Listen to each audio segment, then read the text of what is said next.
I'm starting the stream. Okay, the channel is live. Hello, everyone, and welcome to Adventure on so many levels. We're going to play Daggerheart. Daggerheart! Daggerheart! I am Christiana Ellis, and I am the game master for this Beast Feast campaign. With me tonight, Nobilis as Cutter.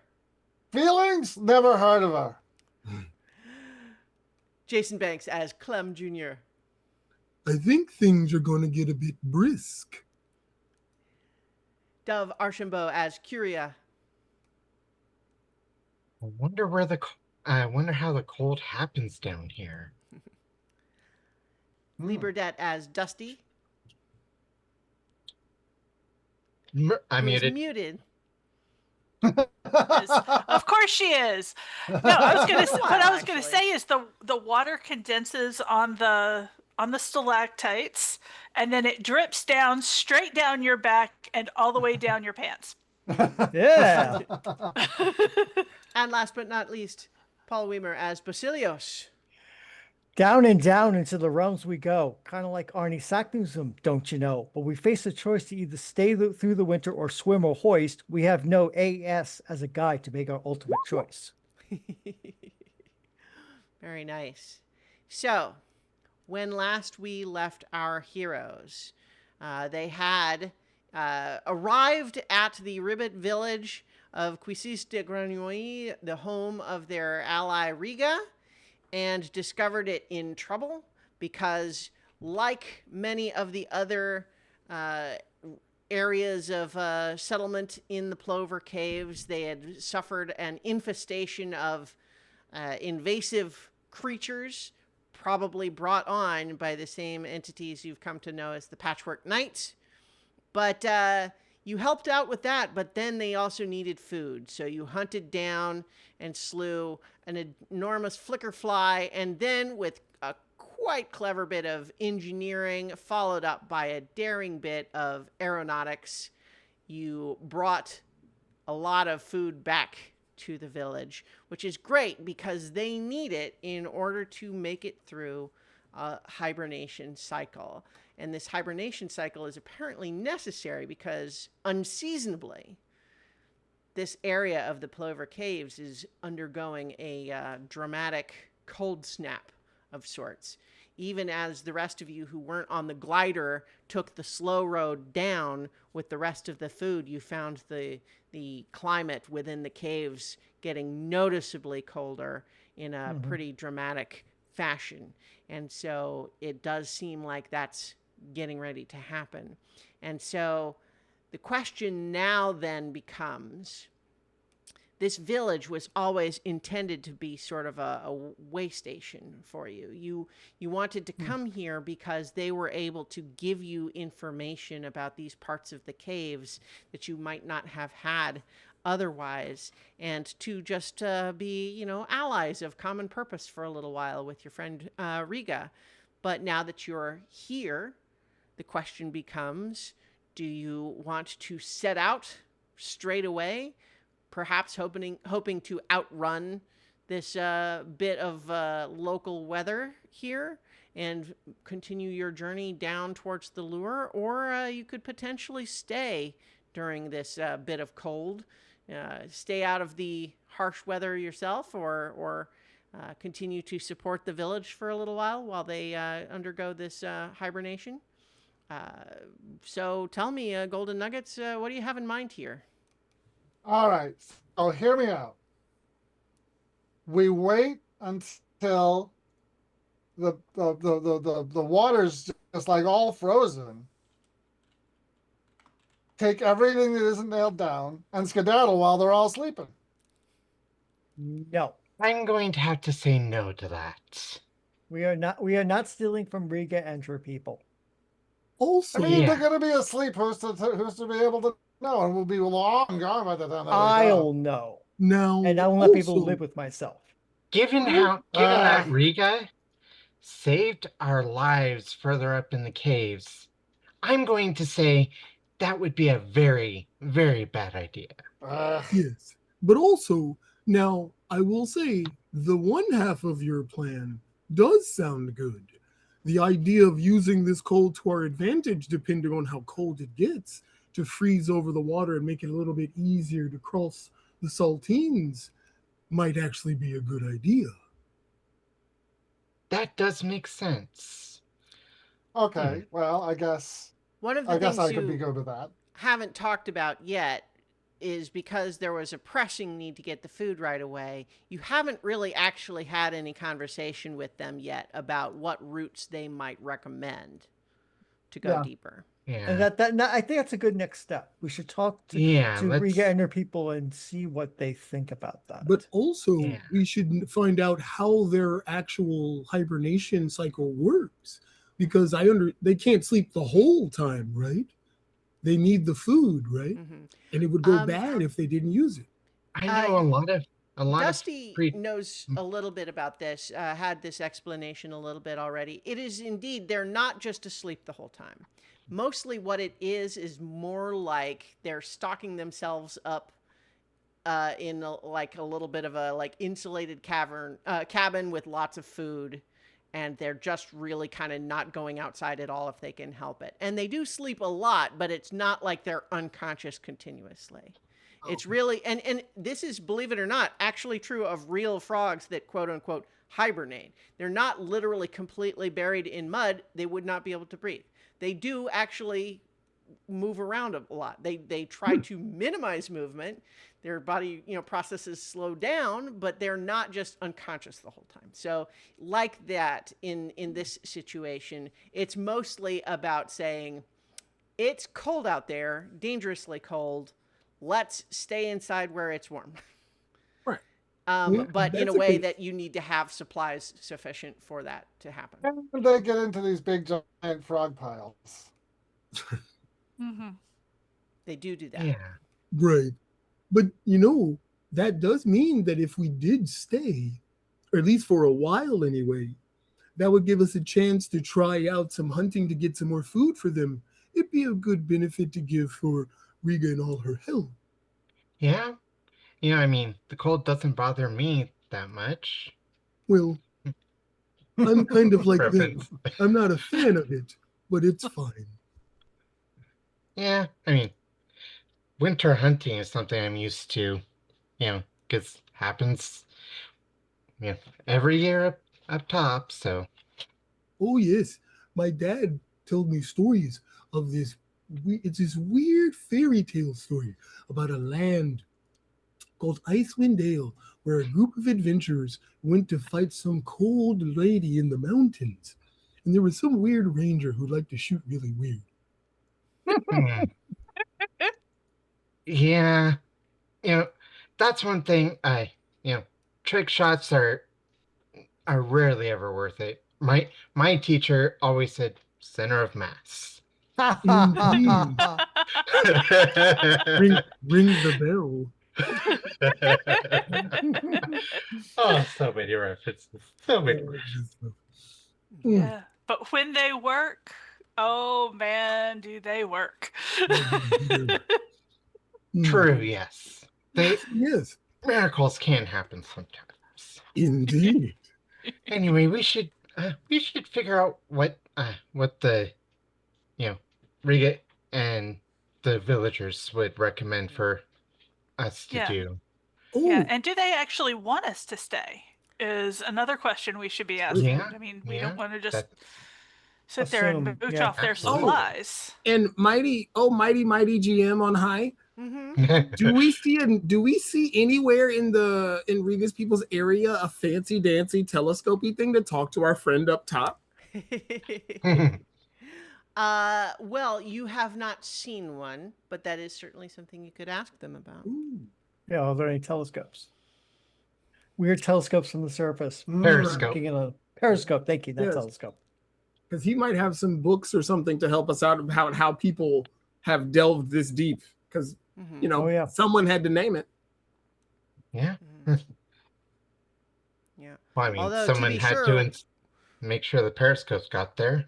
Well, but True. also as you've discovered, a great deal of the trouble that you have run into so far has come from these adversaries of yours making dramatic and elaborate changes to what had been the status quo. True. Indeed. Yeah, that I definitely wonder what the spider Patrick Knight's purpose was. That's Yeah. strange. Although I will say, the next time we find one of those holes that they come out of, we should take a jump in. Well, you have one Perhaps. here. They barricaded it up, but that's one way you could go. That is also another reason, by the way, that we might want to stay, because we don't Make sure. know how well that will hold. Mhm. True. Yeah. Well, Okay. so I would say that, certainly we had Cutter being fated and basking in the adoration of the Ribbits for a couple of days after bringing the glider back, and then the rest of you arrived, having taken the long route. And so I would imagine you're sort of currently reconnecting while the Ribbits are busily loading all of the food into their sort of pre-prepared areas. And you notice that what they've actually been doing is you discovered this this sort of village on stilts in a swamp sort of situation.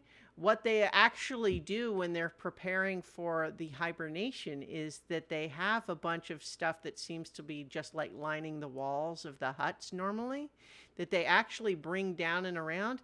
And what they do is, where the normal buildings are on stilts up above the water, they actually create walls underneath there. And so where they actually carry out most of this hibernation is by walling in that underneath area. Mm, Oh, nice. that's a really good way of doing it. Well, they like it. It does mean that if you want to stay with them, it is going to mean basically being up to your waist in like mud and swamp water the whole time. Well, I mean, they like I it. say it's So, really clever for them as a mhm. for their Uh, purposes. Sure. But as previously mentioned, they do come and go. They just try to absolutely minimize the amount of time spent outside because it's dangerously cold for them. Now, But so right now it's not quite there yet. It's definitely chilly, but they are making those preparations. They're getting the food located up. So, but you certainly, whenever you are ready, you could certainly come and approach Rivrana and or any of the other NPCs we've got here. Because as of course, just as a refresher, because it's been a couple of sessions. There's Rivrana, who is, as previously mentioned, kind of the closest thing to a chief. She is really kind of like, she's the one that makes, if a snap decision has to be made, she makes it. But then there's broader sort of like voted on council sorts of decisions made when there's time to discuss. And then there's also Taddy, which was a little kid ribbit who is mostly just constantly lurking, but is still too shy to talk to any of you. It's like does a lot of staring from around behind the legs of the other ribbits, that sort of thing. There was, of course, your ally Riga, and her aunt is Crocus, who is the village ecologist and understands like the sort of the native flora and fauna down here the most, and also just kind of the study of the caves. And then there was, of course, Hapa, the town chef. We should, once we talk with our leader, we should talk with her about what we might potentially be able to hunt if we stay. Yeah, that because would be I'm a good sure idea. they face threats. Oh yeah. Oh yes. Not just these things which they didn't expect. Indeed. Yeah. So first, Rivrana. Yeah, let's start at the top. Sure. Yep. All right. So, yeah, I think that once again, I will sort of voice act skipping the step of having to do the translation that is actually happening, just because that's difficult to role play. Yeah. especially, yeah. So the reminder for everyone's mental picture is that Rivrana is actually speaking in her own ribbit language, and that's getting translated for you. But I will just go ahead and speak her. Speaking above the table, because Mhm. Cutter would never suggest such a thing. Hanging around also gives us the opportunity to learn their language. Yeah. Yeah, That's true. yeah. Do some 13th Warrior stuff. Well, so and Yeah. while we're above the table, there's also both there's the option to have the stay be something that we could actually do a lot of role playing within and actually sort of play it out in a more typical adventure-y day-to-day sort of pace, or we could actually just have it be kind of like an extended downtime where Yeah. we don't have to spend a lot of actual session time on it, but we can essentially say, and time passes as the party winters with the ribbits, Yeah. you know. So that's another way we could go. Yeah, I would like to advocate for that because there are so many great games in our to be played list Yeah. that I'm really looking forward to. Let's go ahead and take the time required to finish this, but let's not take any more time than required Yeah, to yeah. finish this. Yeah. Yeah, Yeah. that makes And sense. also, Sense. and if we do stay, right, like we got a hole to where we kind of need to go, Mhm. or at least where Clem is very interested in going. Well, Yeah, yeah, I and guess yeah. it really does come down to the lure is where you were always originally expecting to go because that's presumably the source of the primary issue. But Mhm. also, is that actually the same place as where these Patchwork Knights are coming from? They might not be the same. And if they are different, which one are you actually trying to go to? I Yeah. mean, I know that Cutter wants to go to the lure. Hmm. That's Yeah. the thing. That's the whole mission he's on. So, in any case, Yeah. you have returned food to Rivrana, and she welcomes you back and says, "You have done this village a tremendous service. You had already saved us from an emergent emergency, and now you have gone out and put yourself at further risk to protect us and ensure that we have enough food to survive this unseasonable cold. As I said before this last mission, all of you have a home here as long as you would wish to stay. But That's we very kind. understand you have a larger mission as well. Tell me what you would have of us, and we will see it done if we can." Well, there is a. We were thinking that um how how much under threat would your village be during your hibernation period? With all Would of it- the food that you've brought back, if this cold is typical of others that we have experienced and endured, we believe that we have enough food to survive. And in the past, we have not been over troubled by any sort of wandering creatures or other threats during those times, but these are unusual times. If there are to be unexpected dangers, then we have no way to know what those might be. So certainly there is the possibility that we might have some other kind of invasion or infestation, such as those locust fish or something else. We have, as you've seen, some capability with self-defense, but it's hard to know how to prepare for something we've never seen before. Yes. So yeah, we were thinking like if you would desire, we could stay for the uh, duration of the cold snap and assist with protection on the surface, you know, on outside your your shelter. You would indeed be welcome. I think that it would be the first time in our history that non-rivets have joined us for a hibernation cycle. I think that we would probably find that some adjustments need to be made in order to best suit everyone. But we will do everything we can to make you comfortable for as long as you would like to stay. And certainly, given the possibility of surprises or unexpected dangers, we would welcome your presence if such things do show up. My assumption when considering staying here for the cold time would be that we would have separate shelter to make sure that your place is able to be secure, and we're able to be ready when needed. But that Whatever is up to you would, if we can help you to build such a thing, just tell us what you need. Also, what would be the typical length of the cold? How long do you hibernate? Typically, when we have these things come through, this is not as my understanding is far up to where the Earth stops.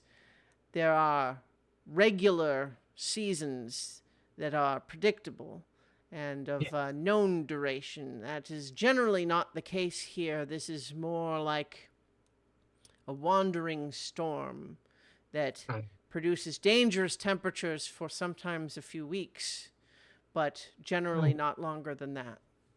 Okay, that is good to know. Because if we do stay, it would not be a good idea to stay for the length of a winter above the Earth. That would be us dwelling too long. But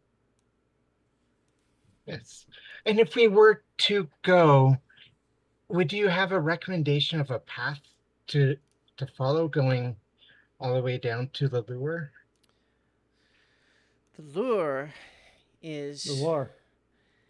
at a depth far beyond any in living history has visited or seen firsthand.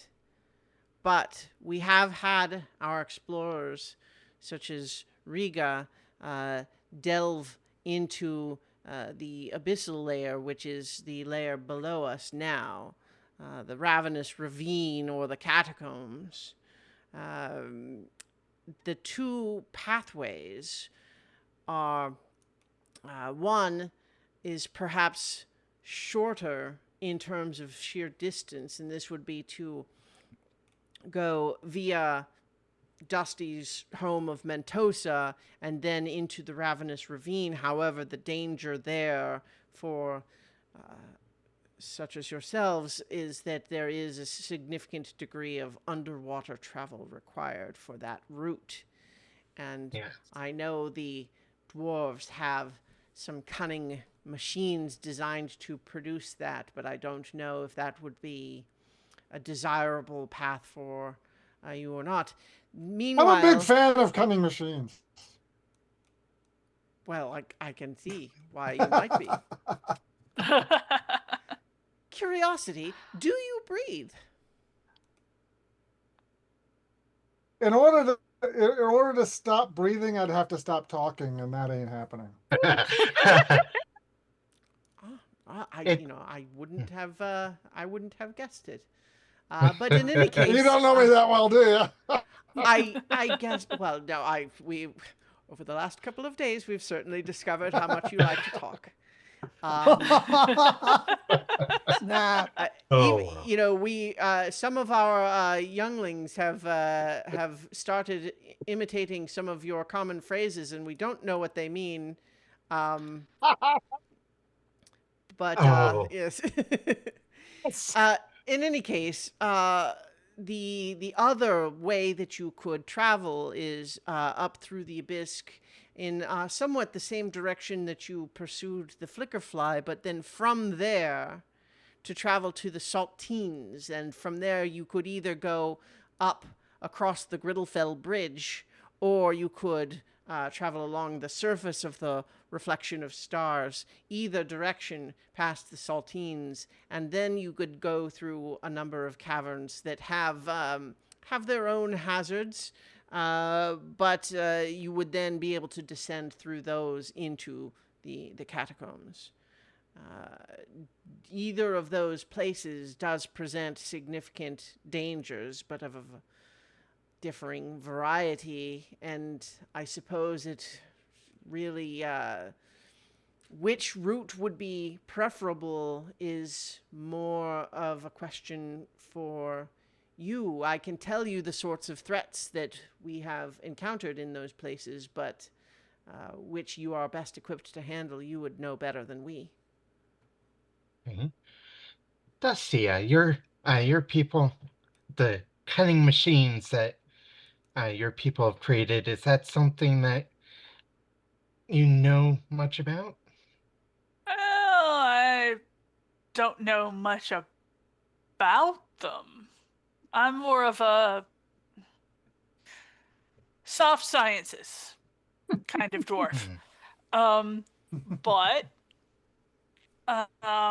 If you want to make a knowledge roll for me, you can yeah, see how much you let might me know. yeah, let's do that knowledge roll. All right. And we're just going to do that straight. Mm-hmm. That's Oh, a look at that. 13. And you get a hope with it even on top of that. So I think that you have heard, you certainly are aware that some of the dwarves have built a machine that is for traveling under the water. Mm-hmm.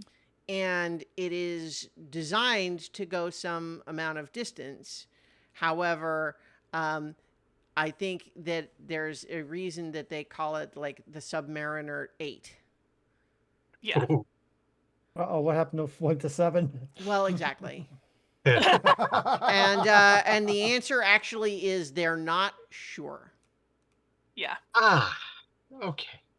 Well, because I those ones went, it's this constant stretch of, well, we went this far today. How about tomorrow we go a little further? And then tomorrow, the day after that, we'll go a little further. And then they don't come back. Yeah. Yeah. And so, there is such a device. But I think you mostly know of it via songs written to make fun of it.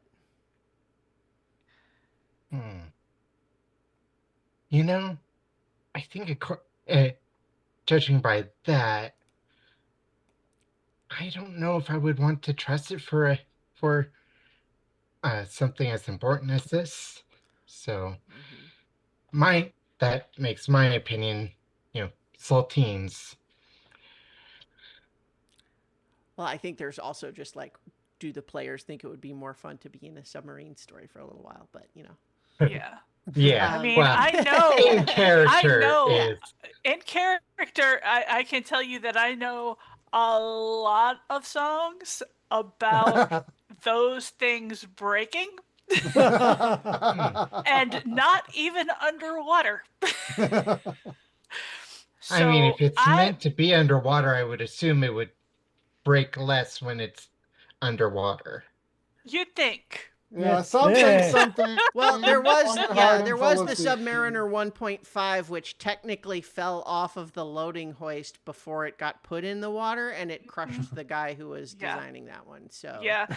And to say nothing of the Submariner 0.3 that was not actually, it actually melted. It was not Melted? made, yeah, it was not made of very strong substances, and it just kind of dissolved. Huh. The water around Mentosa is not like the water you see outside of Quistis de Granly. It is Really? fizzy. and has a certain Busy. acidity to it. Hmm. It's That not called Mentosa for nothing. that makes me even more certain that the saltines is a better way to go. Huh. See, Wow. I think that Dusty over here has got some kind of secret she doesn't want us to know by going where he's coming from. Well, Ah, see, I mean, it does seem like there's a loaded story there, but I don't necessarily think we're equipped for corrosive travel. yeah. Yeah, if if a Saltine, yeah. submarine Corrosive, no. fails, it'll fail badly and could be Well, deadly. to be sure, says Rifrana, traveling through the Saltines is not easy in either case. Not it's not submerged in the same way, but whether you travel the high ground across the Griddlefell Bridge and then through the Saltines proper, or whether you are taking a ship or boat across the reflection of stars, the concentration of salt in the environment can be very Toxic? alkaline, we could say. It's corrosive in its own way and may require some adjusting to or dealing with as well, in addition, of course, to the monsters that you're going to find anywhere you go at this level of the caves. Oh yes. Yeah. Oh, monsters are the least of my worries, at Oh, least good. in many Because cases. well, I'm glad you feel that way because they're definitely monsters. Yeah. Well, I should say they're the least of my worries because I expect them. Hmm. I I know they're gonna be there. So, but the environmental hazards are Mm-hmm. more questionable. Yes. But yes, so So, in any case, if you were to travel through the Saltines, you would then reach a the cavern we know as Silk Hollow, and ho ho ho. yes, um, there are a number of different insect species and monsters there, and there are some that display some degree of organization that might suggest some kind of civilized society, but if so, that we've never been able to properly communicate with them. Hmm. Well, we know. Uh, we've definitely had run-ins with the spiders before. Hmm. Hopefully, these are different than the ones we Uh, at met least, before. well, there are many just monstrous that seem to be beasts in the typical sense, but the ones that seem like they may be intelligent, at least, we have found that if they are not interfered with, they do not react in a hostile way to travelers simply passing through. Ah, okay. But if you were to pass through Silk Hollow, then there is the cave painting cave, which has some remarkable ancient, if they were meant to be maps or signs or language or art is unclear, but it's a cavern full of quite remarkable ancient paintings all over the walls. It is something that we have done some degree of study of. There are theories, but mostly it is sort of a rite of passage for some of our more exploration-oriented family members will sometimes make it a point to travel there. But through there lies the catacombs, which you would need to pass through at any rate, even if you were to pass through the Ravenous Ravine. The catacombs themselves are, as you might guess from the name, they are havens for undead and the like. But in a way that suggests truly ancient, beyond reach of history creatures. Some of them unrecognizable to our eyes today. That would be. That is definitely fascinating. Our best guides have only mapped just the very outskirts of the catacombs because it is quite dangerous to travel through, and we have not, in our tentative explorations, discovered anything that seemed like it made the risk worthwhile. But Okay. we do believe that the lure would lie on the other side of the catacombs. Yes, that would make a lot of sense. And given what's happened, I don't know if Riga's told you what we've told her, what's happening on the surface. We must reach the lore and see what can be done to restore it because our surface world is under threat thanks to its weakening. Well, it would seem that all of us, are under threat in our own ways. The Indeed. surface experiencing monsters that are unfamiliar to normal surface ecosystems seems like a familiar story. Yes. Anyway, So the reflection of stars, this lake at the bottom of the Griddlefell. Mm-hmm. So have your people cross that way? Yes. Yes, it's there are either way. This, we tend to be given a choice between a more sort of aquatic, swimming, boating oriented route versus heights and climbing. We might often choose the former. Though certainly the reflection of stars is not normal water. It is infused by the thick, viscous flow that comes from the Griddlefell and contains actually a number of nutrients and sugars that are picked up from all manner of things emptying into the Griddlefell. And so it is much thicker than typical water. This actually produces the effect that calls it the reflection of stars as it fills the massive space. The thickness of it lends it less susceptible to ripples and waves, and therefore the reflection of any light from above it is very clear. Wow. That sounds like quite the sight to see. Indeed. I definitely do look forward to it. Of course, we'd have to build a boat. I don't think we're going to be able to swim across it. Well, certainly if you are willing to stay with us through this hibernation cycle and that it finishes in the way we would expect, we could assist you with constructing a boat, should that be the way you wish to travel.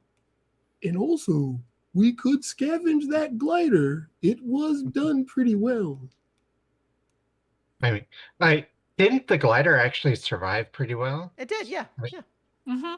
I mean, it was designed for like one pilot and a bunch of cargo as opposed to carrying your whole party, but you could work on it.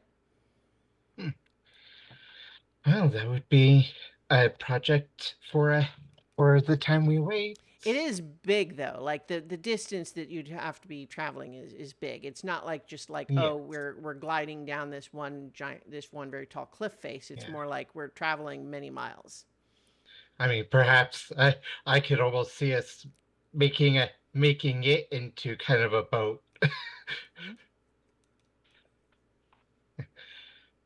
Anyway, so I am of the opinion that we should stay for the cold snap, and I use I this. I I agree. Uh, We should stay for the cold snap and go the route of the saltines via the reflection of yeah, stars. That's my thought. yes, and avail ourselves of the skill of our new friends. Or the Wonderful. Yes, and this would give us time to better prepare. We've been on the move for quite some time. Yes, that would be good. just feel Uh, like we've been in a race lately. as I said, you are welcome here for as long as you would care to stay. You have a permanent home here, uh, with us here at Quisis de Grenouille. We'll make you honorary Grenouille. It is an honor. All Indeed. right. So, is there more that you would want to talk about specifically in roleplay here, or do we want to kind of shift into how are you spending several weeks mode? And well, I figure we would definitely, maybe not necessarily in role play, but like talk about with the you know chef and the biologist or Mm-hmm. what about what what we can expect during the cold snap and Mm-hmm. good targets for hunting and such. Sure. Because we could definitely fill our coffers for the journey too. Mm-hmm. Yes, and some time, some use some cold time to prepare uh, other materials. Mm-hmm. Yeah. So I think, yeah, if you want to just talk to Crocus about like, what to expect when you're preparing to hibernate, like Yep. Hibernation 101. what to expect when you're expecting hibernation. Yep. Um, yeah, so yeah, Crocus is, very excited first of all to spend more time with you because you're going to be able to tell her all about all the different kinds of flora and fauna that you've seen in your journey, and we can kind of compare notes in order to determine like how much is the ecology of the upper regions changing compared to what it had been in our previous visits, and what is happening in the more urgent invasive way, and all of that sort of thing. But certainly when we're talking about the cold snaps, if this one is at all typical, and it may not be, as I've mentioned, we would normally not have been expecting another one for some months, but here it is. So it may have been triggered early. Does that mean that it will last the same length? We hope so, but we will have to see. But in any case, certainly it will get cold enough that when exposed to the wind, anything wet can certainly freeze. It is certainly lethally cold for any ribbit that were to stay out in the exposed air for more than an hour or so. And it would be probably lethally cold even for, more warm blooded creatures like Mm-mm. yourselves eventually. Uh, Certainly, there's frost that gets created. The water outside our little enclosures tends to freeze along the top, and we can often it will rarely freeze solid, even outside of our little insulated enclosures, but it does freeze on top. Other pools of liquid will likely be similar, and if they're not very deep, they may freeze solid, making it harder to get water if you need. It can often kill a lot of the plants and blooms that would be otherwise normally found in the area. Many of the other normal creatures that would traverse these caves have a similar pattern of retreating into a sort of hibernation state Mhm. for the duration, and so those will be hard to find as well, unless you can locate and track down one of their dens, in which case you will have a different experience depending on what kind of creature it is, because some of them will be very Violent. well, yes, I was going to say the nicer one first, which is that they would be very sleepy and therefore easy to deal with. But then some of them, yes, really don't care to be disturbed during the hibernation. But there are occasionally we don't have a whole lot of experience of this because we specifically try to not go out to encounter them, but there are creatures that do seem to travel with these cold winds and are, heard sometimes outside in the winds. And we believe that there are such things that we call them demons, but they're not. That should not be taken to mean something of a religious nature. It's they're just creatures that have to see sort of a particular maliciousness to them, and so they're often called demons. We do hear sometimes that there is a very large flying creature that passes through that some have said they caught a glimpse of, resembling a sort of ice dragon. But boy. again, this is only something seen at a great distance when we typically are not trying to go out there and see what there is to see. We're specifically trying to stay where we know it's safe already. We have not in the past had any problem with any of these creatures invading our spaces. These dangerous creatures that travel with the winds have really only been encountered by those rabbits who felt for one reason or another that they had to brave the cold for some short time. One does wonder if a creature who has an icy nature might actually spawn a localized cold area.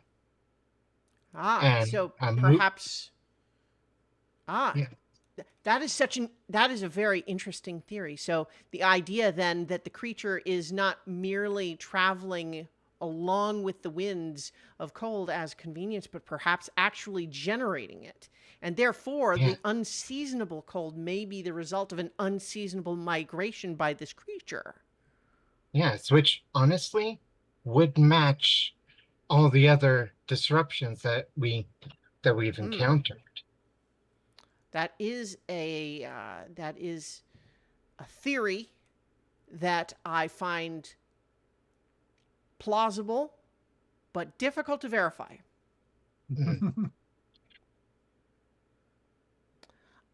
So I certainly, if that, but I can find no fault in it as a hypothesis. If it is a creature of draconic nature, I wonder if it would understand draconic writing. Basilius, you were working on some translations, weren't you? Of draconic magic, yes. Would there be It's perhaps a message that could be left using? in a spell book from our mentor, maybe, or maybe there's something to be found when we get out there, and if there are writings in draconic, that could be. I think so. We had established, I believe, that you did finish your translation of the book, right? That's right. Yep. But we just in the moment didn't really have time to get into it exactly. The book that you have, I don't recall if we actually had ever established that we were going to have any sort of a mechanical benefit, or if it was just purely a narrative thing. I don't remember. Yeah, I don't remember either, unfortunately.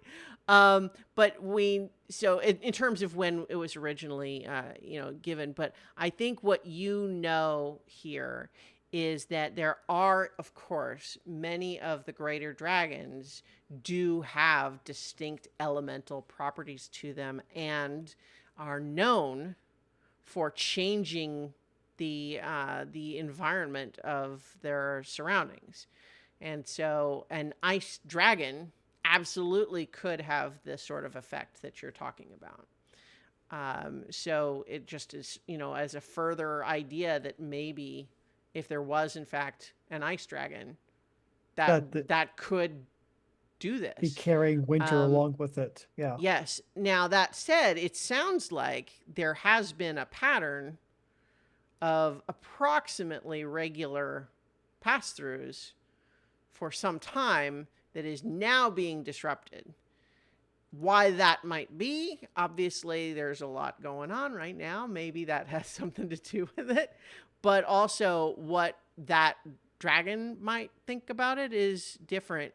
It's hard to know because these great dragons do tend to have intelligence, certainly, consciousness. They're not just beasts, but also they are kind of by their very nature, they don't want the same things that like typical more humanoid creatures, even draconic ones, do, right? They live much, much longer. They have different sets of priorities. And especially as they get older, they tend to become more and more set in their ways. So whatever it is that they have decided that they like or that they want or that they don't like and that they don't want, they're pretty hard to reason or charm out of those things. But they often can be communicated with, especially if you speak draconic or know a little draconic magic. Or both. Yeah. And my basically my thought is like, if you dislike this, basically, your travel seems to have been disrupted. If you dislike this disruption, we would be willing to help discuss, correcting this disruption. If not, we will cause you no harm. That kind of message is what I was thinking. Cause you no harm, or don't eat us, please. Or, I mean, we will. Or do a solid for your relative here. Right. I don't know how much they would actually see of a relative. Yeah, like it might not be. It might be like how a human looks at a chimpanzee, but Yeah. Or like not even a chimpanzee, but like a capuchin monkey or. Oh, that's Yeah. even worse. Oh God. It's kind of, it's a little bit like, it's, or even if, for example, if you were to encounter something that was shaped like a human being, but was really just like 6 inches tall, even if it was able to talk, it would probably be difficult just intellectually to really try to grapple that with that creature as being the same kind of thing as you. Yeah. Not that it couldn't be overcome, but that it would be something necessary to overcome. Honestly, with human nature, we would adore it. I'm certain. Well, but the other piece of it though is that to the extent that it wanted you to do something that you didn't want to do, you probably wouldn't think of it as a threat. Yeah. I figure, if nothing else, be like asking a polite question of a being like that, and perhaps would be less of a anger inducing thing than yeah. Anyway, I'm excited about the idea of talking with the dragon. We just may not survive it afterwards. Hey, if it's gone this long, if it's really what's causing it, and it's gone this long without messing with them, maybe it'll go for a good spot of conversation. Maybe. Sometimes people just need to chat. Yes. And this would be a great story to tell my dad, since my dad did say he saw some sort of deific creature when in his journeys. Yeah, you mentioned like a giant elk. Yes, of some nature, yes. So I think saying I got to talk with a dragon about dragon magic would go up there pretty well. Yeah. I mean, I know, I know for a fact that people back home would be quite impressed if I encountered a dragon without violence, especially if it actually had a benefit. True. Though, if it does come to violence, we could always eat it. I I I don't know how accurate the stories are, but a creature with the size and influence that this thing seems to be, from what I mean, you've had only kind of the vaguest descriptions. Yeah. It seems like it's really big. It was only seen at a distance during poor visibility conditions. Yeah, well, but like something big enough to create Sure. Yeah. climate change in this large of a space might not be so easy to defeat. Oh, I don't think it'd be easy. That just makes the meal afterwards far more worth it. But I think conversation should be the first option. That I can't agree with. Talk, yeah. Yeah. Talk before trying to go to violence against such. Jeez. I mean, it's like fighting a hurricane. How do you fight a hurricane? So I know we got really focused on the dragon, and I'm absolutely Yeah. not Sorry. saying that we shouldn't do that. I just wanted to emphasize that there was a few more things on the list that you should also be aware of if you were going to be doing any sort of an expedition. There are, of course, anytime we get that type of disruption, we tend to see like a sort of spontaneous generation of elemental type creatures, often kind of in a chaotic fashion, meaning they're not always the ones you would expect. For example, the cold moving in tends to force warmth out of the stones, which can sometimes create a fire elemental. But then there's just other, variety of elementals that are just generated out of the magical disruption of the normal climate. And then there's, of course, the snow sharks. So what? No sharks. Snow sharks? sharks. I mean, I could Sharks are say good more, eating. but it's really kind of straightforward. Yeah. I understood it. I mean, I was just understood it. I don't know what's questioning wrong the with you two guys. words I've never heard in the same fusion before. Well, how about this? Combination of Imagine a shark and snow. You pretty much got it. so a shark that swims through snow. Yep, exactly. Indeed. See, you got it. But it's staying not made here- of snow No. that you're aware of.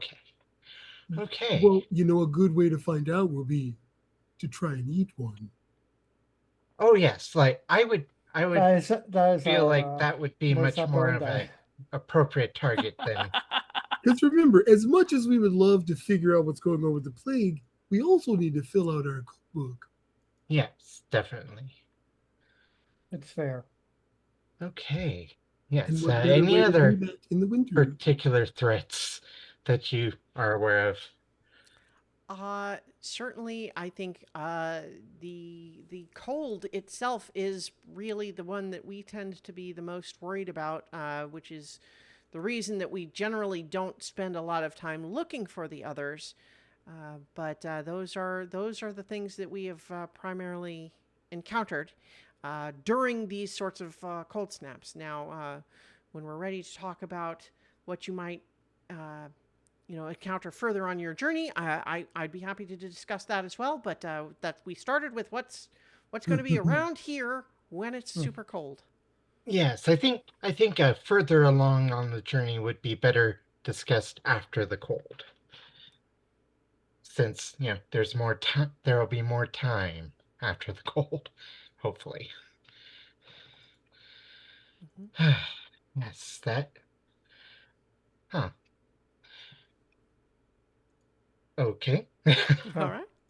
Yes. Ah, so yeah, so I like for shelter is that I was kind of thinking, I build like a some sort of tent kind of thing, but I mean with how severe the cold is, that might actually not be enough. Uh, to be sure, just a tent would probably not be warm enough unless you had some means of heating it.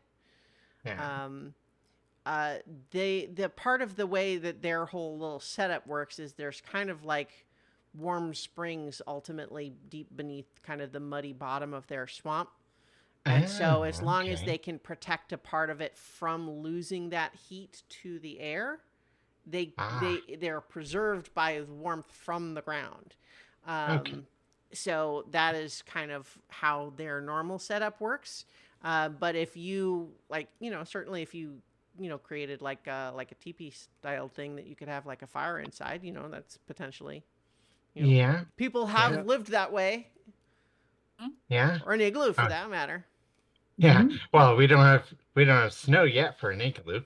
Yeah. You're starting to get it outside. You're definitely starting to see like frost forming on things, and Okay. yeah, it's Yeah, it's definitely gotten. It's distinctly cold outside. It's to the point where like as long as you're kind of like moving around and doing stuff, you don't mind it so much, but you do sort of feel yeah. like you wouldn't want to just sit down and let the sweat on your brow start to Oh yeah. chill you. Yeah. Yeah. I mean like I perhaps like kind of find a little, little nook in the cave wall to just, kind of build, extend walls out Mm-hmm. from to do that. So, Yeah. yeah. That way we can make a full surrounding shelter and maybe have an oven for a fire. Sure. So I think that because there is time to do it and you have lots of help, I'm not going to require any roles for building this shelter. So, how about we just have everybody kind of add some detail to what you're building out? Yeah. In fact, what you could potentially do is, like their sort of primary thing is that there's the big sort of meeting house hut, and they're underneath that. And so you could kind of be like, if you wanted, you could be trying to just sort of like seal up that or have it be inside there, or you could have it be somewhere else. So I'm basically giving you all, Yeah. literary Mhm. reign here to decide what you want to have built. I kind of like the idea of the kind of make a make a little nook into a shelter because like that could be something that could be used outside of the cold snap by if they have any other visitors. Mm-hmm. Yeah. Yeah. First permanent improvement of their village. Yeah. Yeah. Yeah. So yeah, let's do that. Yeah, we could actually like make our own little Like Kwanzaa. a little cave. Yeah. Perhaps Clem can you know do some do some rock breaking with his hammer. Ooh. I've been meaning to get some frustration I out. mean, I was saying you have a lot of time. I'm not sure there's a lot of time Yeah, to yeah, like we're not dig out asking a for ton of that. freaking stone. But no, we But could, you could but no, we you could, could shape it a little bit, maybe. Yeah. yeah, Yeah. or Hmm. but again, we've got enough probably supplies enough to make like a little Quonset hut, or just reinforce the meeting hall. Because Hmm. wait for it, like if it's above them, then that would give us access to them Yeah, in case we Yeah. need to. Yeah. you're nearby. Okay. Certainly, like that way, if something were to threaten the village, you'd be right there. Yeah. Yep. Hmm. And this again, Okay. this is not their normal hibernation. They were still, so we don't know if this is going to play out normally. Yeah. Yeah. Okay. So, building out the or sealing up the meeting hall. Hmm. Indeed. So, All right, great. I So let's get some details of what this finished project looks like. uh, Hmm. hmm. It I occurs to me that I have made a character who's a carpenter in an environment that does not have a lot of wood. I think what we are doing here in this scenario is that in much the same fashion that other fantasy underground settings have, you have giant mushrooms that have wood-like properties. Cool. All right. Uh, Well, then, you know what Cutter's doing. Yeah. I think I Kyria would uh with Cutter's help, you know, put some extend like eaves a bit so that there's some mm-hmm, shelter, when you're right mm-hmm, against the wall, but so you can be outside but not be completely exposed to everything, mm-hmm, and perhaps help prevent some a little bit of drifting to mm-hmm. yeah Yeah, we're gonna be doing a lot of shoveling if the snow keeps coming down, no yeah matter what. Mm-hmm. We'll be yeah clearing out a path every Yeah, time. and they don't really want to cut a hole like in the floor of their normal meeting hut, but like to like make a little trapdoor like entrance exactly. But what they're willing to do is have build sort of like an exterior to what sort of like a little bit of a tunnel to get from the underneath up to the interior of where you are without actually having to go outside. yeah yeah yeah. just kind of have it really yeah Kind of like really the well Olympics. sealed, so if cold does get into the hall, it won't go down the tunnel as much. Mhm. Okay. What Uh, what does Lee or what does Dusty bring to the improvements? Hmm. I want to say either acoustics or soundproofing. I mean, soundproofing could also help with insulation, I would think. Yeah, I Like, think that's pretty much what he's helping with in the construction of this is helping insulate it because rock is not the most or no, this is the hut, right? Or yeah, that's the the meeting hall. mhm. central the central meeting hall. Yeah. Yeah, I think he's helping with the insulation in such a way that it improves the acoustic balance from like the point where everyone is So talking quietly is real easy to hear. yeah. Um, Yeah. yeah, helping to arrange the airflow and making sure that if we have a fire, the smoke goes out and doesn't fill the place, Hmm. and yeah, and so that we can breathe. It's like because it gets stuffy if it's not designed right. That's what Basilius is most interested in. So that even if we're stuck in this place for hours on end, we won't, just fall asleep with carbon monoxide poisoning. Although he doesn't know what carbon monoxide is, but he knows not to. That's bad. Well, Callie Bad asked in the air is chat, no. just encouraged us to have any new constructed doors be open in instead of open out, because if there's snow outside, it might be hard to open it out. That's a Yeah, good that is a point. really good idea. Mm-hmm. Yeah, That's a really definitely. good point. Yeah. You would think So this group of adventurers might have some experience with the cold. Maybe.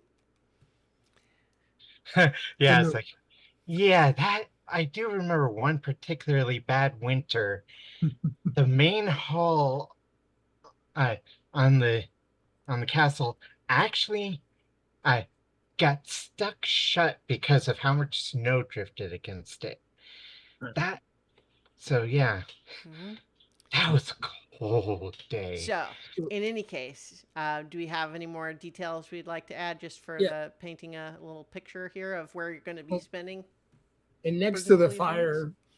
fire, Clem will set up like a workbench because Mm-hmm. he was legit when he said that he was going to take this time to help them prepare because he still has the vial of dark smoke recipe, which would be very useful.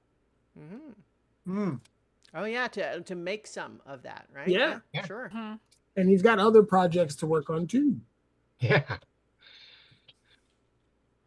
Yeah. In addition to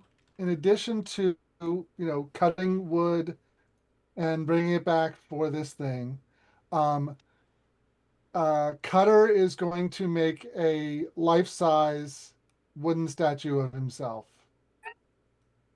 to stand up outside. Nice. Oh, So okay. And with the I high five, Yeah. permanent high five. Yeah.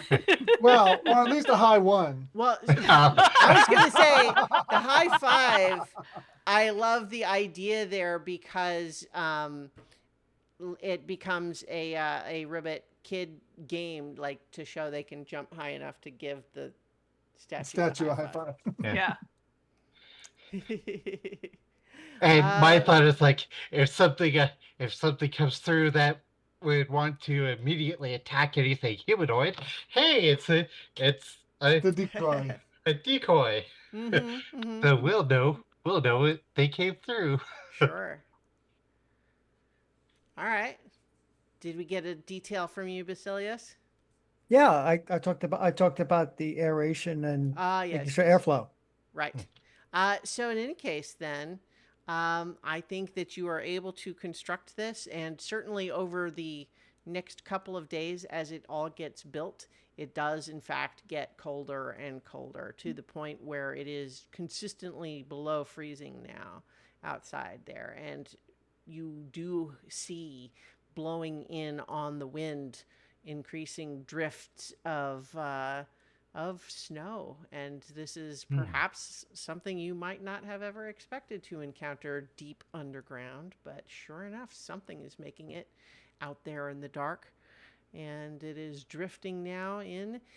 As predicted, a crust of ice has formed over the unprotected water here within this little swamp, but all your little ribbit pals are safely nestled down in their little enclosures, and as mentioned, they do come out sometimes in you're invited to go down in there, and so there plenty of conversations can happen.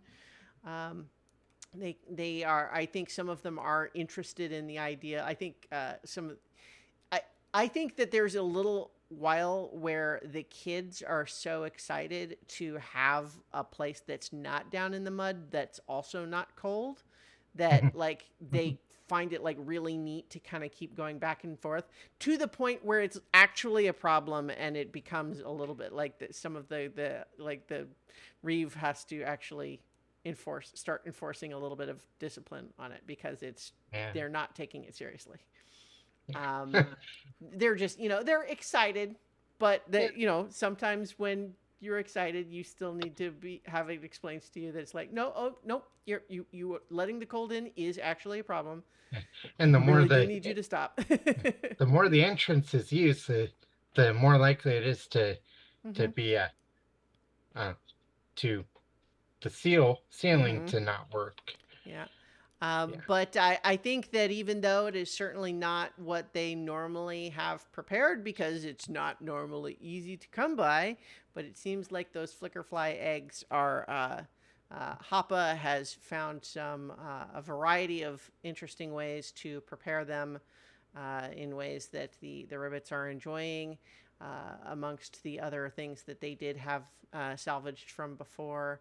So everyone is feeling okay with it right now. Although there's a little bit of a sense of they're eating a little bit less than they might ideally want to, because there's a little bit of a sense of like, we don't know if it will actually last the normal amount of time or maybe longer. So they're being a little bit careful and not having quite their fill every single day. But, in enough that nobody's really going hungry. Yeah, we would definitely, Carrie would definitely keep an eye out for any game that she could hunt to, and make sure that we don't dip into their food at least. Oh, sure. Yeah. Mm-hmm. We want to make sure we're neutral. We're neutral as far as their stores are concerned, because Okay. we're more active than they are, so we're eating more per capita than any ribbit. Okay. Yeah. Well, so we can imagine then that you all are perhaps going out on semi-regular little expeditions, and so we could perhaps contrive a representative combat. Sure. Yeah. Sure. I'm looking Um, forward to stretching my 5th level muscles. Or what? So of the sorts of creatures that you've been told about, what do you think you would actually be like trying to track down? Snow sharks. Yeah, Snow snow sharks. sharks. I mean, I Snow didn't want to sharks. push it, but I mean, No, absolutely. Put it out there. This is like Yeah. you say. This is like if we were in the desert, you were like, "No, there's graboids out there." Well, then obviously you got to go hunt the graboids. who Yeah. doesn't want a graboid or a snow shark? Yeah, okay. So I think that where you are currently with the village is kind of like nestled in its own little sort of hollow, I guess, right? So it's a little Yeah. bit out of the way, right? So you're not really expecting any of these. You're protected from some of the drifting that is getting deeper and deeper outside further. And so you would be heading out there. And so here's a question just right off the bat. How are you traversing the deep snow, especially since the ground is so irregular and it's getting drifted high by winds? It's not always obvious when you look at the surface of the snow, how deep is it actually? So what means are you all using to traverse this occasionally very deep snow? I mean, Carrie would absolutely make up some snowshoes. Is that something she knows how to do? I mean, she comes from a place with winter, and Yeah. with that And has Glenn would take winter. a shot at it. Huh? Yeah. Yeah. Well, perhaps we should see some rolls to see how good you are at making And snowshoes. Yeah. I think that Cutter is absolutely in a position to help with that. Sure. Yeah. Oh, yeah. Question. Mm-hmm. Dusty's boots that let him walk on water, will they also let him walk on snow? Yep, just Ah. like Legolas. Yes. Like Legolas? In the Is it the Fellowship dwarven- of the Ring movie, there's a scene where they're all wading through like chest deep snow, and then Legolas is literally just walking on the top of it like it's nothing. Yeah. Like leaving the barest footprints, if Not any at all. even. Not Ah, even okay. no Not even. footprints. Yeah. In any case, that's not important. The point is that yes, your boots that let you walk on the surface of water also work for snow.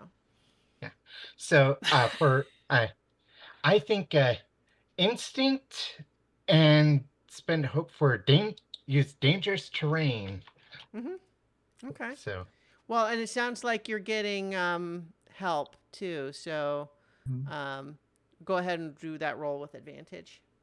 vintage. Okay. I found out recently that if you get multiple sources of advantage, Mm-hmm. you roll as many dice as you've got sources and then take the highest of them. Oh, for the so if you two people are helping, you roll 2d6s and pick the higher one. Yeah. Oh, okay. I missed okay. that somewhere, but that's fun. Let's just yeah, you can do that. So I would.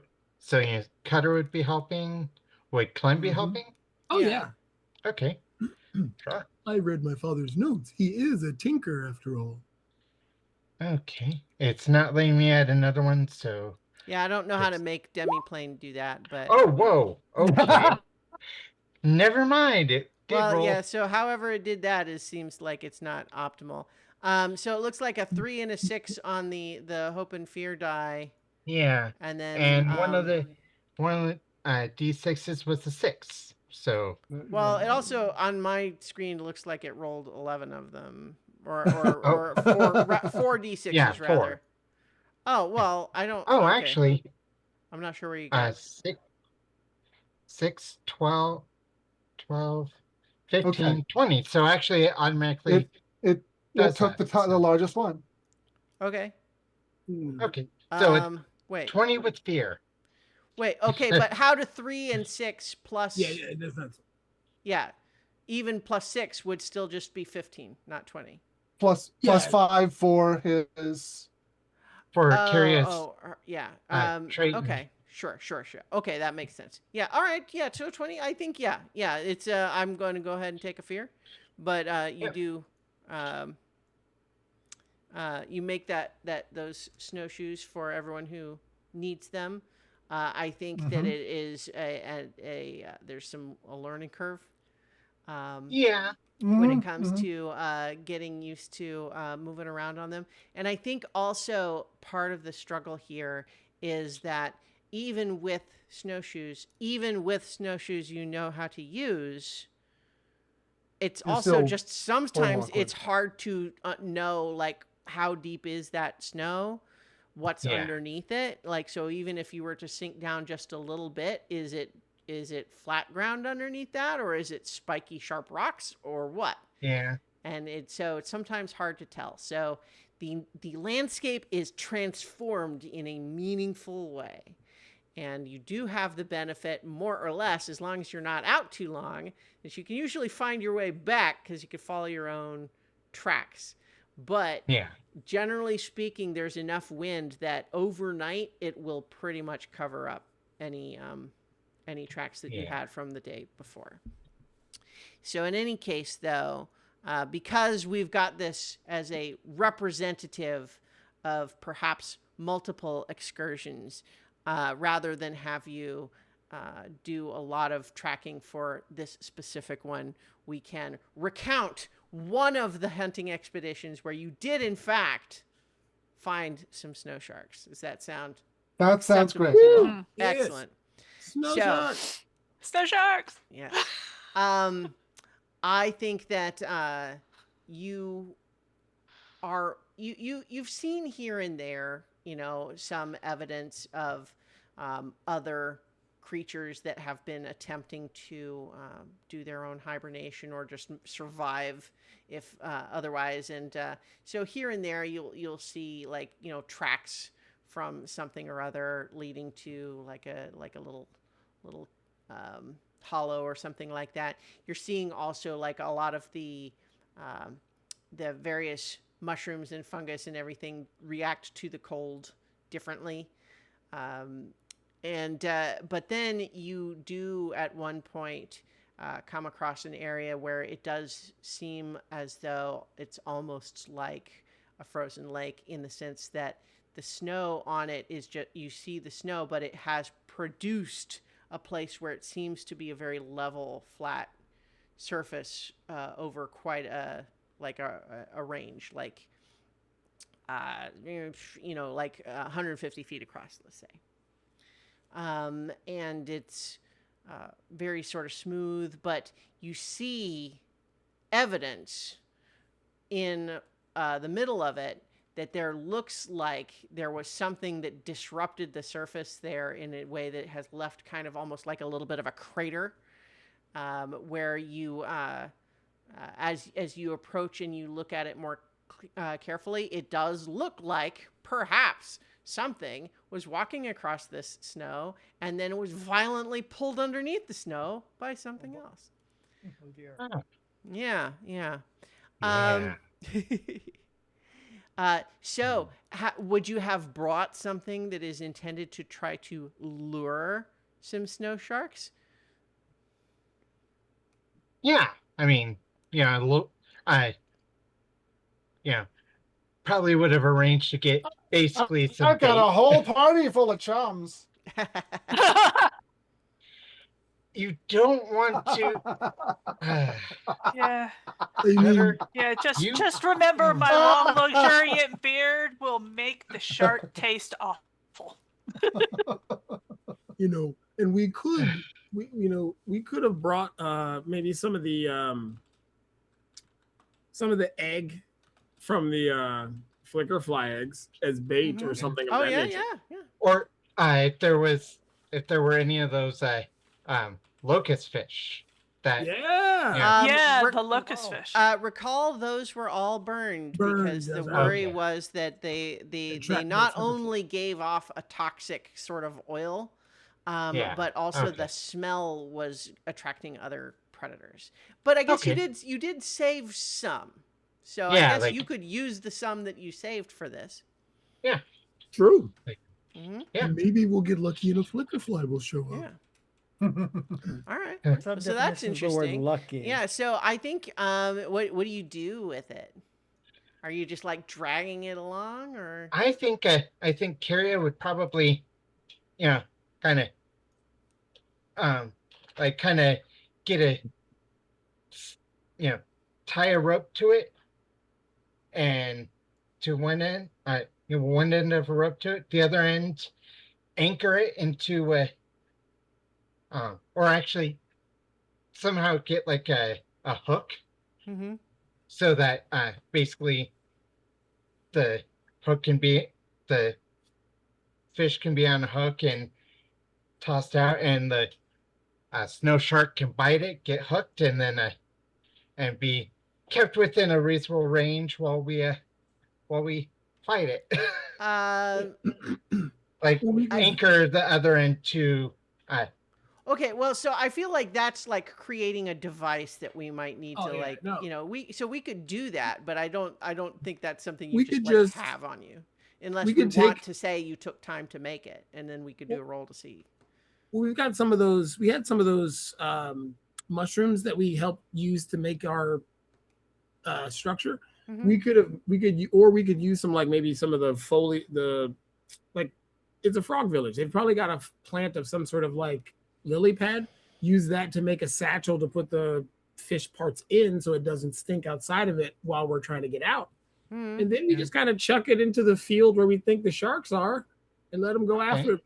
And Okay. I mean, some of you guys are rangy, right? Y'all can hit it from Yeah. a distance Oh, yeah. to open it up. that is my thing. Rangy. Okay. well, yeah, I punch Okay. things with a hammer. All right, so you've got these locust fish, and you're basically just they're sort of dead and several days old at this point. But you're gonna what? Just like huck them into the little crater, or what? Yeah, we'll make basically fish water balloons and yeet them into this Okay. yeet them into this shark's nest. Mm-hmm. Are you like throwing them into one spot, or are you like tossing several all around? I think all around would probably be better Yeah. because then Mhm. Right, yeah. we can. So it gets in proximity of some of them, and then they can converge at that Sure. point, and Yeah. that's where we attack. Okay, great.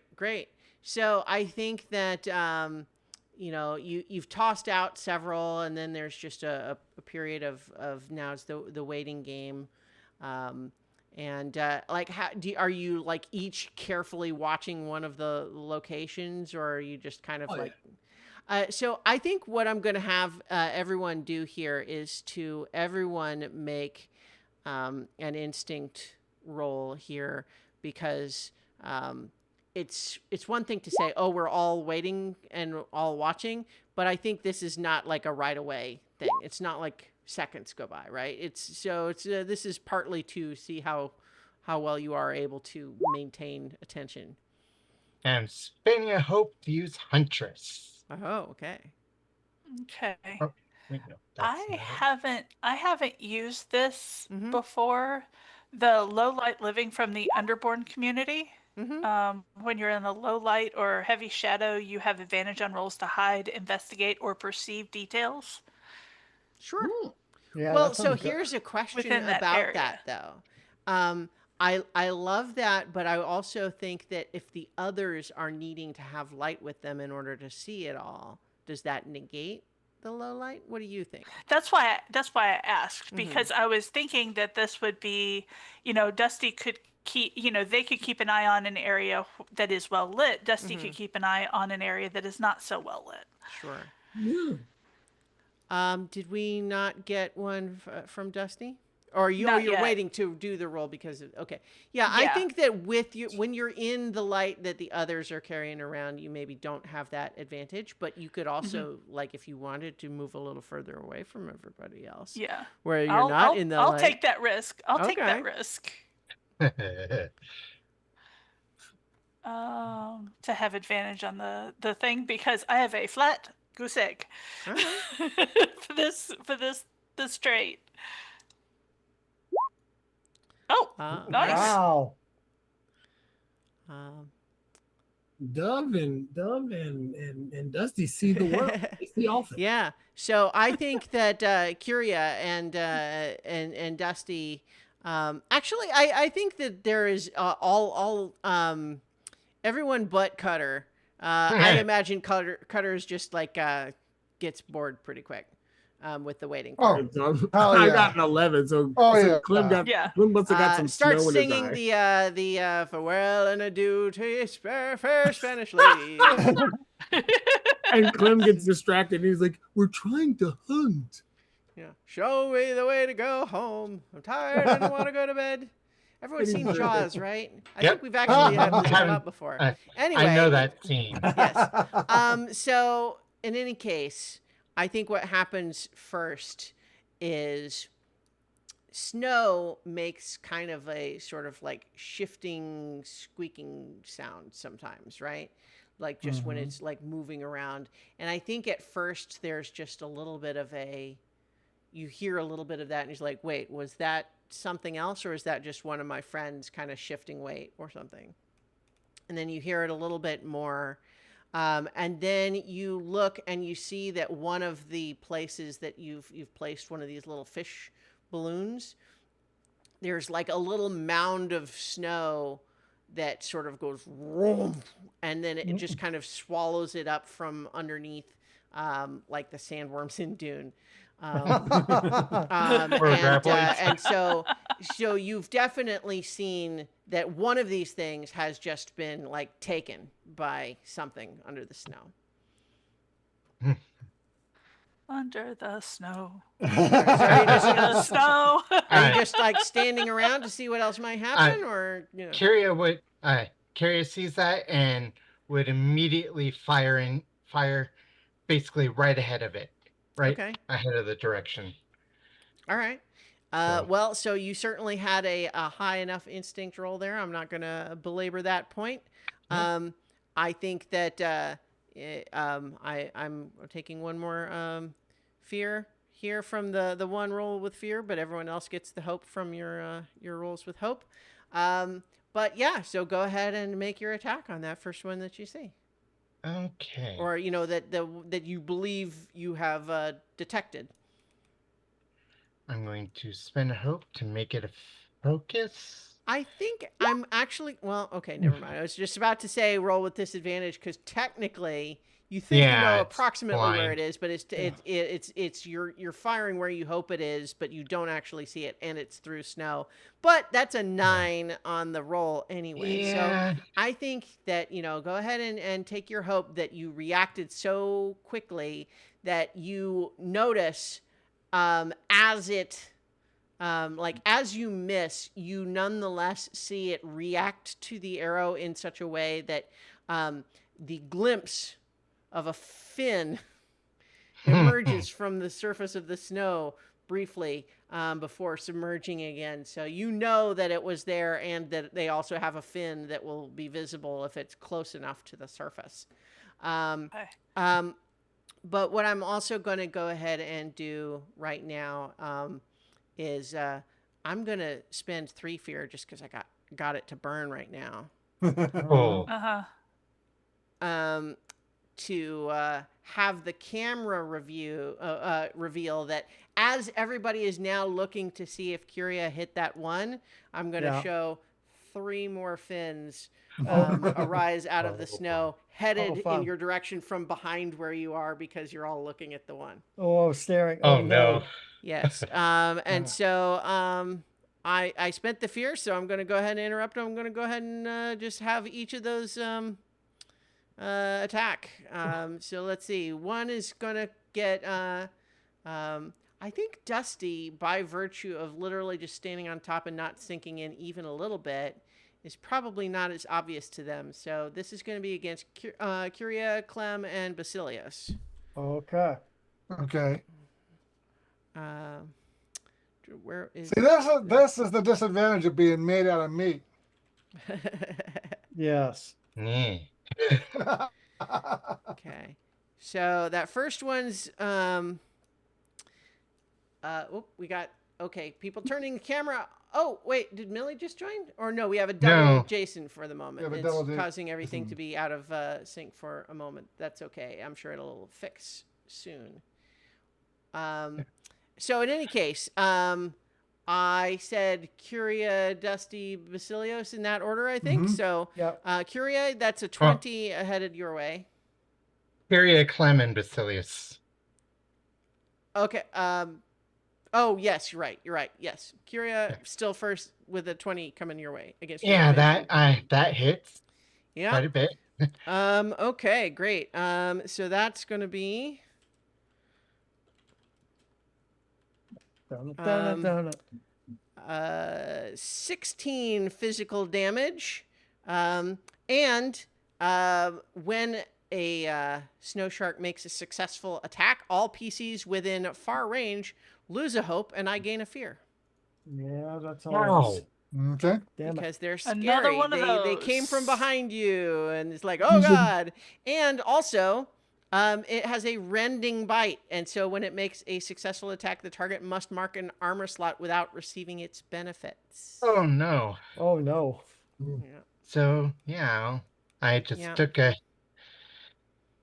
2 HP in an armor slot. Oh no. Yeah. Also, so the other two attacks. Boy, I wish I could fix the double here. Oh, there we go. Good. There you go. Just because it was had everybody in a weird position. Now everyone's out of order.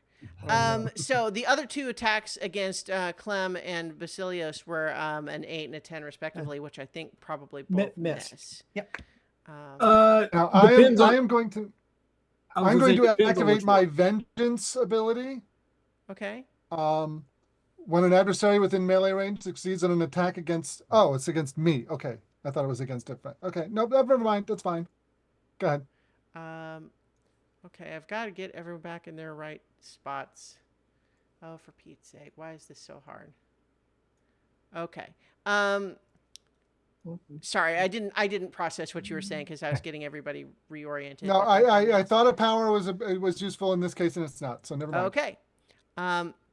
Yes. So in any case, though, that those other two miss, but there's also a reaction of the fourth one that you had initially missed. Blood in the water. When a creature within close range of the shark marks HP from another creature's attack, you can mark a stress to immediately spotlight that shark, moving them into melee range. So, Cutter, you're getting the fourth one. That it's Okay. Bring it on. I got it. Because Yeah. So that's going to be a 16 against your evasion. That hits. Okay. That's only going to be 8 physical damage for you, Okay. but the armor rending bite Yep. still applies. I got that. Took that armor damage. Okay. Let's see. Yeah, so I'm just going to take a hit point for that one. Okay. Yeah. So it would be, you could mark a second armor to reduce. Nope, not gonna. Yeah, I'm just saying that's the option. Yep. Okay, so great. Clem, what is your evasion? 9. So yeah. Rather slow. Yes. But very flat. so the 8. Oh yeah. So but 8 didn't hit, right? So it was 8 doesn't hit. No. Okay. Yeah. Okay. So in any case, though, yeah, that was that first round of attacks. But now you all realize, yes, there are 4 of these things that kind of surrounding you. Yeah. Here's a question though for Cutter. Like when it bites you, it probably does not. You don't taste like. It's like when a No. shark bites a surfboard or something.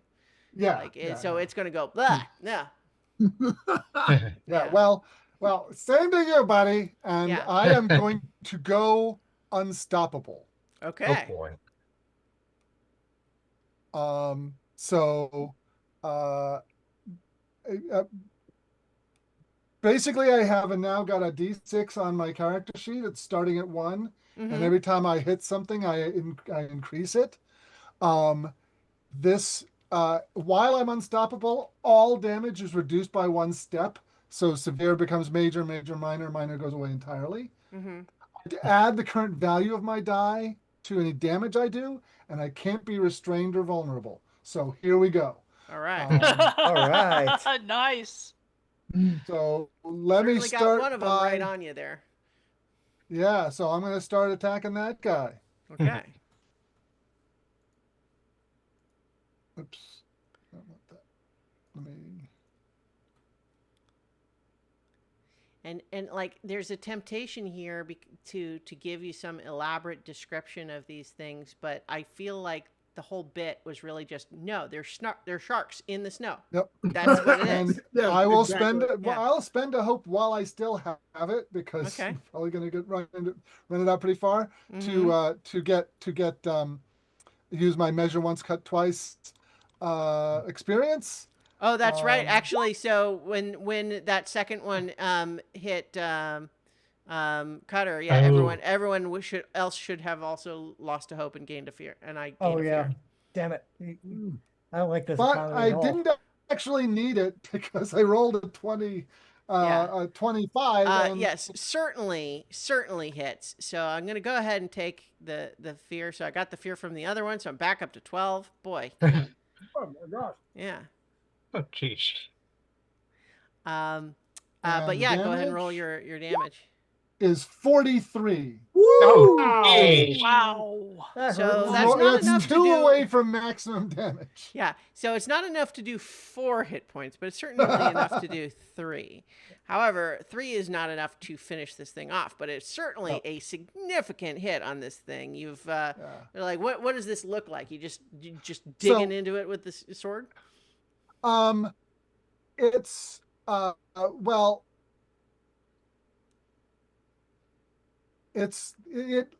here's what I'm imagining. It's got its jaws like around my arm where the Mhm. shield is, and he just lifts it up out of the snow and chops into its belly with the sword, Mhm. and it makes a shark squealy noise because it has to, Yeah. and flops away back into the snow, Well, and having so let go of it. blood from And its wound spurts into the snow, and all of a sudden, one of the other snow sharks marks a stress to move into melee with you and attack. Sure. It only gets a 5 though. So yeah, I bash it out of the way with my shield. Mm-hmm. Gotta be faster than that. Well, they're also going to Fishy. all discover that they're not getting much out of you. But they're not super smart though. They're going to keep trying. Yeah. Maybe But, they you just know- bit Yeah, the oh, wrong yeah. part. Yeah. But it's okay. Mhm. Do we? Is it back to our spotlight or? Is it... So technically, No. the one that I just did was the reaction to Oh. the blood, and so now because you rolled with fear, it is actually my spotlight anyway. But and so because once again I have the fear, I'm going to spend the fear to have all 4 of them attack. Okay. Um, Here we go again. all right. I'm going to. I'm going to because I'm probably one of the ones attacked, right? Yeah. Because I was a big. I'm There's going to 4 of spend them, an so- armor. I'm going to spend an armor slot because of my armor to make that roll get against me with disadvantage. Okay. Okay. Oh, So let me do that one first then. So first I'm rolling the 1d20 plus 2, which would be an 18. And then we'll 1d6. So that's a 3, so it's a 15. That still hits me sadly. Okay, so that's everyone lose a hope and I gain another fear. I was Oh, hoping it would no. work. I was hoping it would work, but no. And I'll mark a stress to take that slot, that hit for you. Thank you. I'm a Okay. fragile sorcerer. East. Okay. So that's going to be 15 physical damage. Oh, that's fine. That's mine. I'll just take that hit. All right. And I'm not going to do the reaction this time because they're all attacking this spotlight anyway. Okay. So the so that one was against Basilios. I think one of them has now discovered you, Destiny. Okay. So that one's gonna get an 8 against your evasion. Nope. Against Curia, 15. That hits. Okay. And that's going to be 18 physical damage. You're with Oh. me. You're with me, correct? Can you Curia, do that you're like- twice it's- in the same?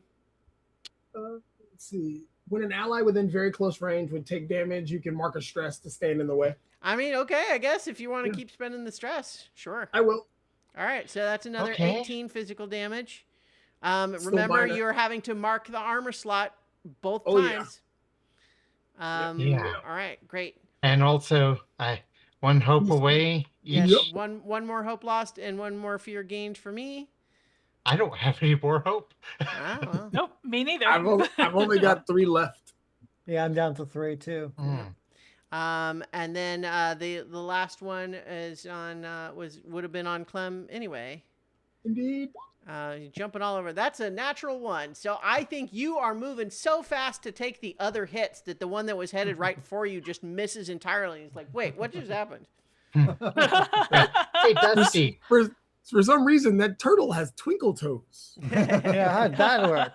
All right, so the spotlight returns to the party. Hey, Dusty. What type of dance do you use to avoid the shark? I think it is a pin perfect, totally normal Ballet. pirouette. Spins right across the snow. And so you see, and since they're all kind of frenzying around us, you see Clem will raise his hammer and he will try to goad them on and scream, "Cowabunga, cowabunga." We have 4 sharks. We have 4 sharks around us. I would like to try some chain lightning on this quartet. Oh, and see yeah, how that hey, goes. fun. But, yeah. So, okay, I have to mark 2 stress, and then make a spellcast roll. If I succeed with that, then they have to make a reaction roll against that spellcast roll. All right. Based on okay. Okay. So I made a 21. So they have to make a reaction. They have to make a reaction roll with a difficulty equal to that 21. I feel like they can't. Because adversary's reaction roll, I think it's just a d20 that they roll. Am I misremembering this? I don't know. Because I'm... All right. You're gonna- Adversaries. Come on. I rolled it with fear, sadly, but Well, yeah, you know. you get a fear what are you and gonna do? you get spotlight back. But let's see. Adversary attack and reaction rolls. I can spend a fear to add a relevance experience modifier. But otherwise, I think they just roll. They roll a d20. That's it. when they fail, So, let's see. The relevant experiences that they have is like sharp sense of smell, I think. So I don't think that would help them avoid chain lightning. Just a thought. I think that they're gonna fail. Although I want to know with this fear how. Obviously, this chain lightning is designed to jump from one creature to another, even Right. without something to transmit it. But what happens in the snow? Does the snow conduct electricity? Actually, it might not be very conductive because the truth is, pure water is not actually super conductive. What's dangerous is when the water has a bunch of stuff in it that can create like ions in it that you Right. can transmit. Right? And so Well, the frozen water, because it's got crystallized in like that, is not maybe going to be as conductive, I don't think. Maybe the I lightning. think maybe the lightning melts. would be powerful enough to basically take the crystalline structure and use that as a conduit. Or just it's Well, or but lightning's hot. you don't really want it to do that, though. The No, spell because already is going otherwise to we'll jump all- from one creature right? to We don't another. want everybody Yeah. electrocuted. Yeah. Lightning It's is good. hot, so maybe it melts the snow, and it uses the steam and the condensation Plasma. it creates. To So, bounce. okay, so I found a big thing that basically just says snow in and of itself is not a big conductor of electricity. However, melting slush can be very dangerous. So this is a safety tip for all of you out there in the real world. If you ever get caught in a snow lightning So in this storm. case, I I would mean- say your spell is already designed to jump across air, Right. which is Right. even more of an insulator than the snow would be. And so it's certainly still able to do the normal thing, but it won't have unexpected, Yeah, I wouldn't want to try this in consequences. underwater. Yes, That could be Jason, bad. that might be harder. But Uh, they all take Jason, 12 you- points of damage as a result. 12 points. You- Huh? You mentioned like a lightning and a snow. There is a phenomenon called thunder snow, where Yes. But that's there's a that's a weather snowstorm thing. that produces thunder, which comes from lightning. So Hmm. it's a I mean, yeah, it's that's just It's possible. Yeah. Anyway, it's you can have lightning and thunder during a snowstorm for sure. Indeed. But yeah, so 12 is enough to do 1 hit point of damage to each of them, but you do it to all 4 of them. So Right. what does that look like when you pull out this chain lightning for the first time? I mean, you've seen the sparkle, you've seen the sparkles on his claws, but this time the sparkles are huge and they start ricocheting around, hitting each shark almost like a pinball. Bang, bang, bang, bang, and Mm-hmm. back to him, and he closes his hands and ends the circuit. Great. You hear Clem Nice. say, if that's what you're doing with that, I can't wait to see what you do with dragon magic.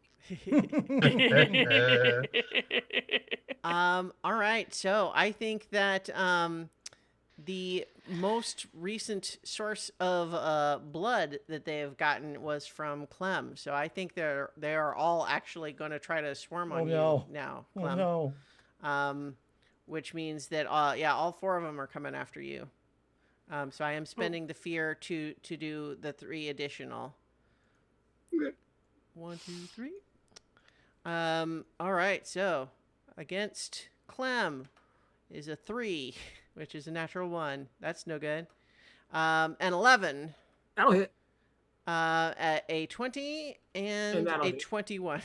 Okay. Yep. So 3 of those will hit. Yeah. All right. So 3 of those will hit. And you're going to have to mark an armor slot for each.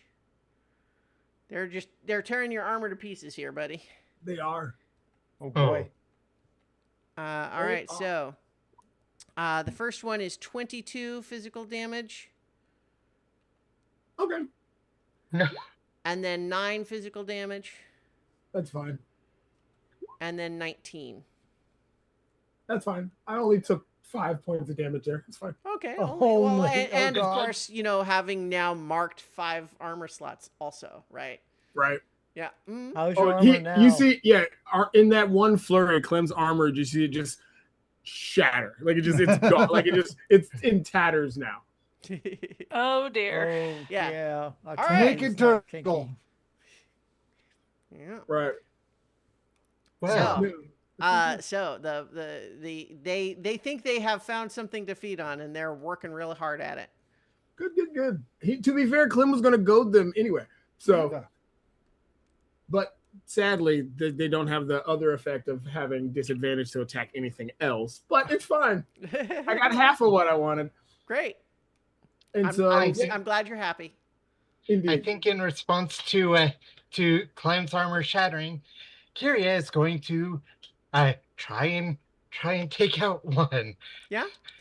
There's There's one that's like all of pretty them have heavily been hurt injured. a little bit, but then there's one that's been hurt much more.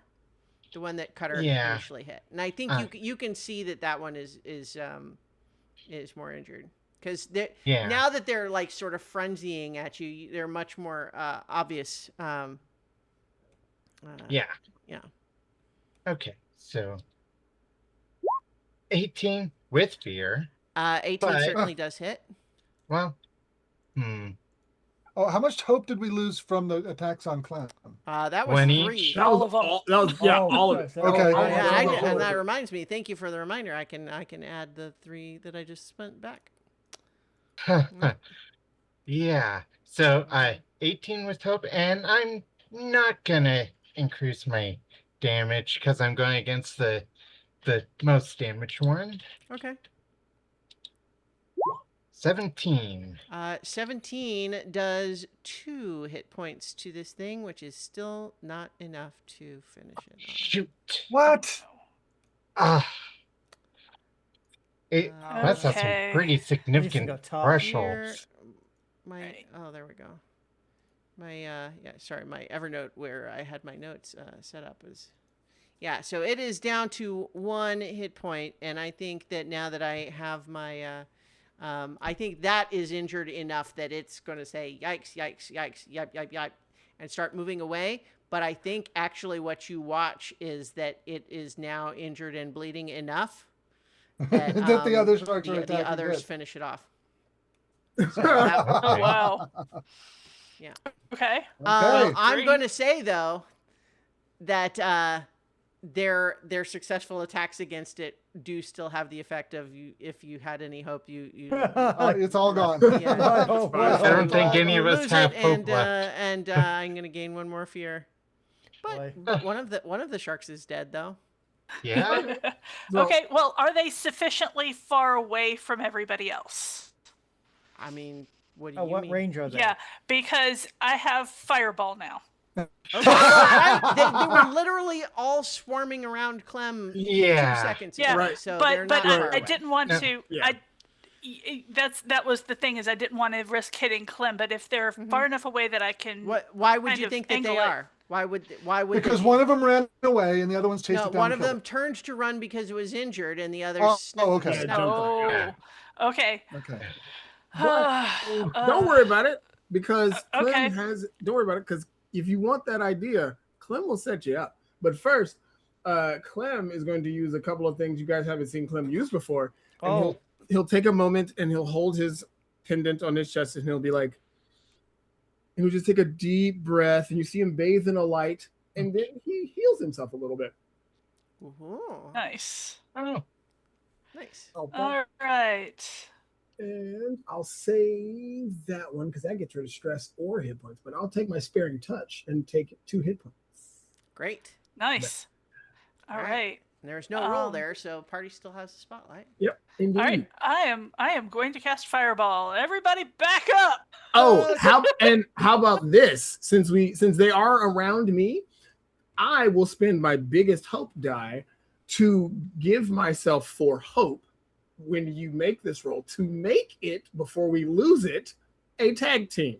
Yay! Okay. There we Alright. go. Hell yeah. There you That's go. right. Hell Yes. All yeah. right. And there we go. as a part of this tag team, I will use my forceful push, because that allows me to knock them, if I hit, away, which would then put them in range for said fireball. Mhm.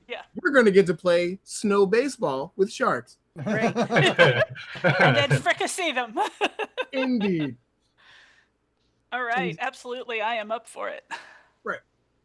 And it still leaves me with 1 hope to spend. Mm-hmm. So, and in this one, Clem, because it's a tag team, Clem will use 1 for all and all for one to add to his experience on this attempt. All right. Great. Yeah. So let's see these rolls. Ooh. All right. Now I'm going to mark a stress to add to my presence roll because of my wand of enthrallment. Okay. And Holy cow, that's a crit. that's oh my god, that's a max. Is that max? Wow. No, it's not max because they Oh, can not be max. 12. But 12, that's all yeah. right. So yes, It's that's still a that is- crit. It Crit. is absolutely a crit. And so I think then describe how badass this looks, the two of you with this sledgehammer and it's followed up by a fireball. Yeah, see, Clem, he raises the hammer and then he goes, "Has anybody ever told you guys about cricket?